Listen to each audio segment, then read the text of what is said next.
સાથે સાથે વડોદરામાં કોયલી ફળિયાના યુવકો દ્વારા પર્યાવરણના જતનમાં મદદરૂપ થવા અનેરો પ્રયાસ કરવામાં આવ્યો। 600 કિલો પેપરમાંથી વિશાળકાય ગણપતિની મૂર્તિ એઓએ આ વર્ષે બનાવી છે। કહેવાય છે કે ઇકો ફ્રેન્ડલી ગણપતિની આજકાલ બોલબાલા છે। લોકો સમજે એટલું વધારે સારું છે કે ગણપતિ બેસાડવા યોગ્ય છે, પણ એને વિસર્જન પણ એટલું જ મહત્વ રાખે છે। આવો એવા જ યુવાનો સાથે વાત કરીએ જે દર વર્ષે ઇકો ફ્રેન્ડલી ગણપતિ બેસાડવા માટે જ આયોજન કરતા હોય છે। કેટલા વર્ષથી ગણપતિની સ્થાપના કરો છો અને આવો સુંદર વિચાર ક્યારે આવ્યો તમને? અમે છેલ્લા 4 વર્ષથી ગણપતિ સ્થાપના કરીએ છીએ। એમાં ફર્સ્ટ ટાઈમ અમે ટોપલીના ગણપતિ બનાવ્યા હતા, જે વાંસની ટોપલીમાંથી બનાવે છે।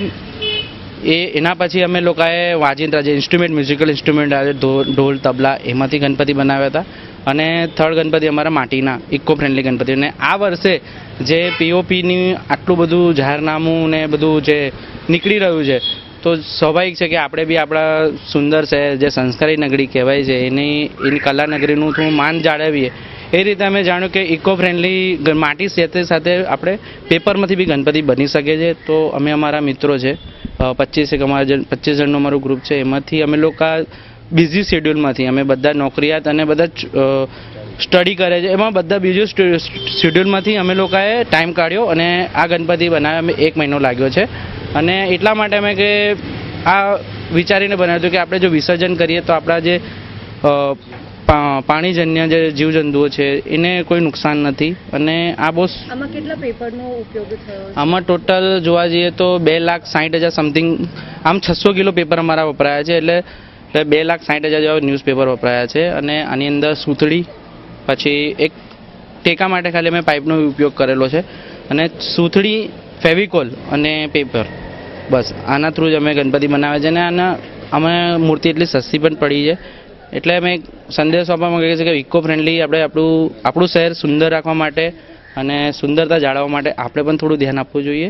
એના માટે અમે એ ધ્યાનમાં રાખીને આ વખત બી 4થા વર્ષે બી અમે કન્ટિન્યુ અમે ઇકો ફ્રેન્ડલી ગણપતિ બેસાડ્યા। આજે TNN દર્શક મિત્રોને ઇકો ફ્રેન્ડલી ઘણા બધી જગ્યાએ બનતા ગણપતિની મુલાકાત કરાવી।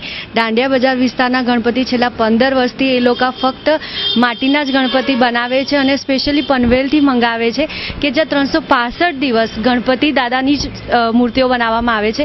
બીજા તમને અત્યારે જે તરસાલીના ગણપતિ બનાવ્યા એ પણ 15 વર્ષથી છેલ્લા માટીની જ મૂર્તિ બનાવે છે। અને કહેવાય કે લોકો અત્યારે જાગૃત થયા છે, એ લોકો 15 વર્ષથી આ જ સંદેશો આપતા આવ્યા છે। એવા પણ યુવકોને મંડળ અમે જોયા કે જે લોકોએ પેપરમાંથી આ વખતે ઇકો ફ્રેન્ડલી ગણપતિ બનાવ્યા છે।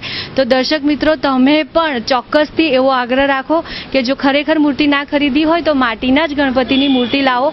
પૂજા જે છે એનું મહાત્મ્ય જે હોય છે એ માટીની મૂર્તિથી ખરેખર તમને મળતું હોય છે અને તમે પર્યાવરણનું પણ જતન કરો છો।